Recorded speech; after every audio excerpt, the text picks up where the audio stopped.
Welcome to Answers from Within. From the author of the All-Knowing Diary, Mind Lies into Truths that will set you free.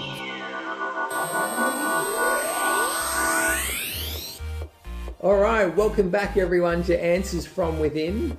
I'm Daniel, and we've got Ben. Hey, Daniel. Hey, Ben. So my question's something that's actually been challenging me for a number of months, maybe even longer than that. I've worked a lot on death and dying in my life, and just because I'm aware of that concept, that death and dying, what it actually ends up being, I've even, looked at that from an energetic standpoint. But what I seem to fail with is that when it comes to certain family members or even just close family, I can't seem to bring myself to cope with the thought of having to lose somebody. So in a sense, it actually creates this very constricting feeling, very strong fear in me that even though I know it's not, in a sense, the end, it feels very final to me. And it's actually quite terrifying. When it comes to very close family members or people that I care deeply about.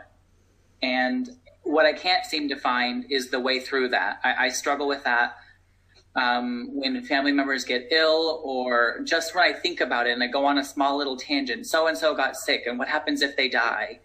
And I can't get past it.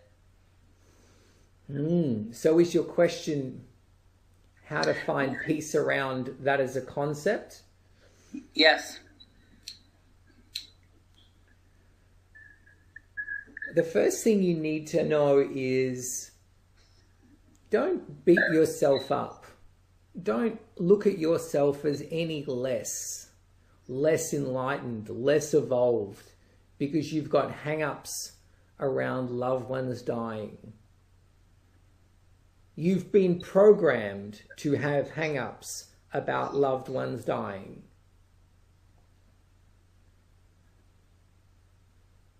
It is such a natural response. It is such a very human, natural response on this planet based on the evolution of the species on this planet. That's based on everyone's understanding, the way everyone relates to death, what you're worrying about, the grief and everything that you fear makes perfect sense. So you need to realize you're not off track with that. You are actually on track based on your upbringing, what you've come to believe, how you see yourself and your so-called finite nature is all leads to how you relate to death and the worries and fears you have around it. So please just be okay with yourself and go, you know what? That's okay that I'm worried about it. It's okay that I fear that. It's not unevolved, right? Mm-hmm. You haven't done that yet. No. I didn't even put it into that perspective. I literally was sitting here thinking, how can someone who has connections with their higher self and has access to information from within, how can I be connected? How can I understand if the one thing that, society believes that makes us human is the fact that we have to die, that and pay taxes or whatever. If I can't let that go, then I clearly am not ready. Can you first do what your instruction was? Can you just acknowledge that this is fine where I'm at? Yeah. Because the resistance, the fighting it, is what's creating most of the torment. You're like, this is wrong, I shouldn't be feeling this. Like, come on, I should be bigger and better than this. Mm-hmm. That's creating most of the upset. So just take a moment right now and just be, you know what? God, of course, I'm going to feel this fear and worry. Many do. This is real stuff. Scary. Well, I can tell you that the pressure has been removed from my chest area, which is where it was when we started. Yeah, I felt that. I felt that shift just a second before you said that. Beautiful. All right. Well, now we can talk. Death is a very confusing topic, and it's confusing because mainly because of the way people see themselves. The more finite we relate to ourselves, the more devastating we relate to, or the more devastating we find death is. And there is a big part of you that you're all nearly, yeah, we can say this is accurate. You're already mourning your loss. You're mourning the day you die. You're already doing it. And so what happens is the mere thought of other people dying brings up, oh my God, I'm coming to an end. So the good news is your fear has next to nothing, I won't say nothing, but next to nothing to do with other people. This is actually all about you. Oh my God, I've become attached to myself. I love this little guy that I am. I nurture him. You see yourself as if you're raising a puppy. And you're like, oh, I don't want him to die. I don't want this character called Ben to die.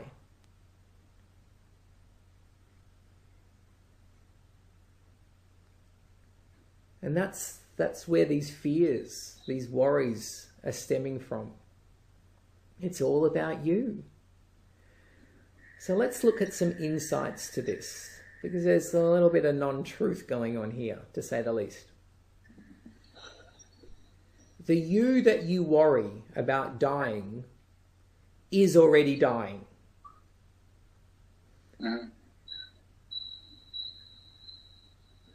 And the you that is already dying needs to die so that you can live.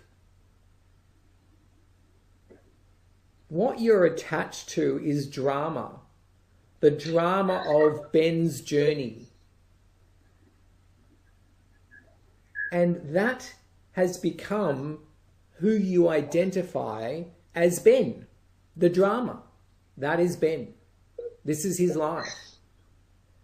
But that is the part that is actually in the process of dying. Otherwise said, that is your enlightenment. Is the death of what is not you. So instead of having this remorse and sorrow, this is actually a time for celebration. Because what was not true is now leaving you.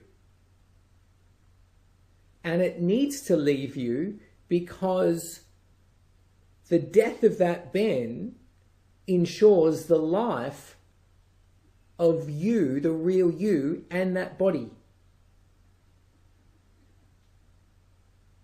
You see, the old you, the non-truthful you, doesn't really fit into the body very well. The body kind of, it's like, oh, this is not working for me, which is, where we get all these illnesses and diseases and all these other things going on, because the non-true you, well, it's not meant to be in the body. It causes deterioration, right? So that old you that you're mourning was actually created in your imagination, like a character for a comic book. And he's got drama, he's got sadness, he's got perseverance. And he feels a bit of sorry for himself. But that's just a character that you are now identifying with. And that character feels real. It's like what we spoke about in one of the previous sessions with one of our other guests. It feels like you. You've nurtured him. You've picked him up and patted and dusted him off when he fell down. So that's the first thing the big thing to realize is it's not a time for mourning. It's a time to realize Well, he served his purpose, but he was never real in the first place. So to mourn something that was never real in the first place doesn't actually make sense. It's like mourning the loss of an invisible friend, but a very imagined one, an imaginary friend that never really existed. And this guy that you're holding on to is the one thing holding you back from realizing what you truly are.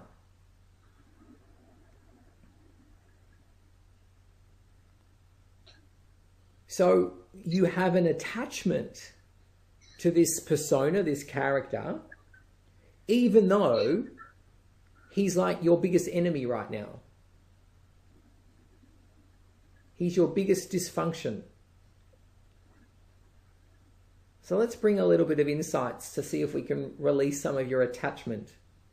You open to that? Please. Yes.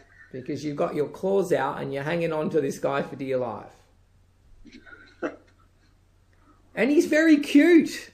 I understand. He's a very cute little character. He's very lovable. He's like something off a TV show. However, he's not the real you. So let's see if you're open enough that we can bring through an insight on this.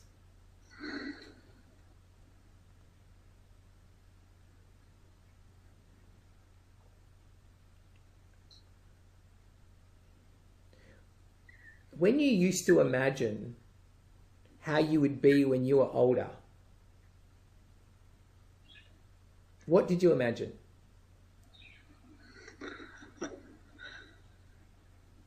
I guess I could say I never really thought about it when I was younger, but I could say that it's not where I'm heading, and where I'm heading I think is a much more appropriate place than anything I could have thought of.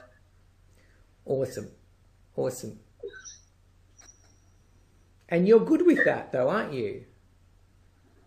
You're good with life heading somewhere better than what you'd ever possibly imagined. Yeah. Now. Yeah, now, right? Okay, now times that by about 1 million. Because where you can head, right, is like 1 million-fold on what over holding on to that character is. Where you'll end up with that. You can't even conceive of the expansion that you will go through when you let go of that made up character, that fictitious character. Where you are now is infinitely better than where you were 5 years ago. Oh, absolutely. And in another 10 years, you'll be unrecognizable. There'll be nothing of the old left. Unless you refuse to let go of what was never you in the first place. Mm-hmm.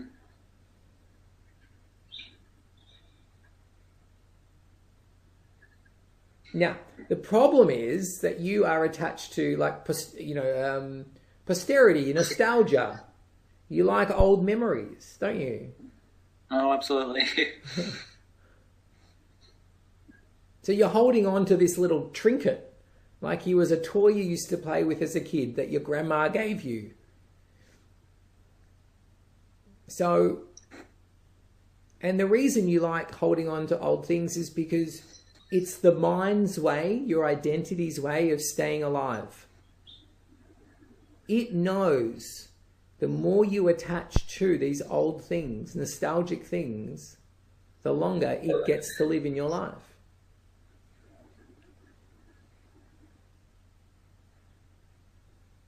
But there is a cost.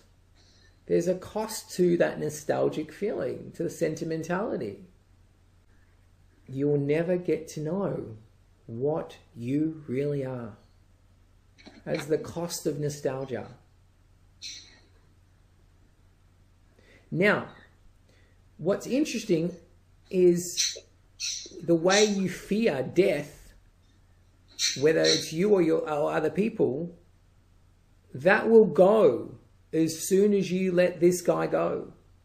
because the fear of death is his fear. He's like, oh my God, Ben is killing me off. I'm dying here. I am dying a slow death. The Ben persona is dying. And so all these fears of death is him dying.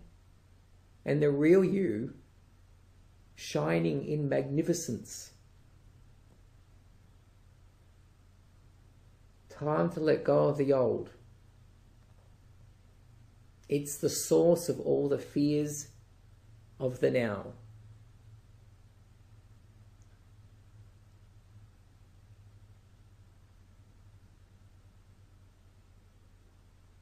Are you willing to let go of the old?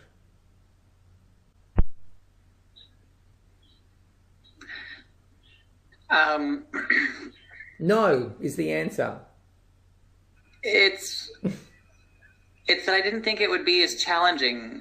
I'm definitely willing. It's that I wasn't aware that it would be so much. You need to acknowledge, you need to acknowledge that you're actually not willing. You're pretending that you're willing. You're not willing. It's like two people talking at the same time right now. It's like I'm willing, but then on a separate, I don't know, me, I guess.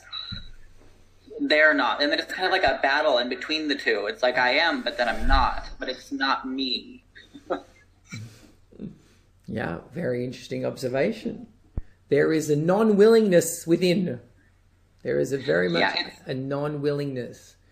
And it's strange. It's kind of coming through like I completely accept, and then for a few seconds, a little shred of doubt will come in and say, but really? Okay. And then it's not even like it's not even a valid argument. It's like my mind is trying to use any sort of attempt it can to get me to not move on or whatever. It's like, yes, I can. And then for a second, it's just like, but are you able to? And then it's not even very valid. It's not even very powerful, but I guess it's still there. Yes. So let me bring another insight to your awareness. But my friends need me this way.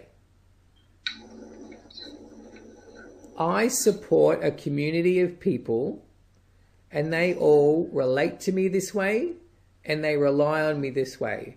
I'm not going to let them down.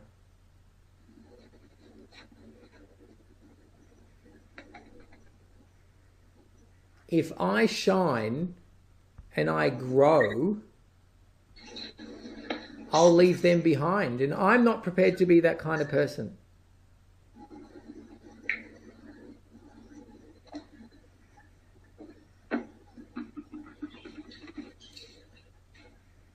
But here's what you haven't realized. They are in your life because they need you to grow, for them to grow. You holding on is suffocating for everyone, stifling, stagnating. Everyone there in your life right now is saying, please, don't worry about us. You grow. We'll be right behind you all the way. Let the past die. Let him go.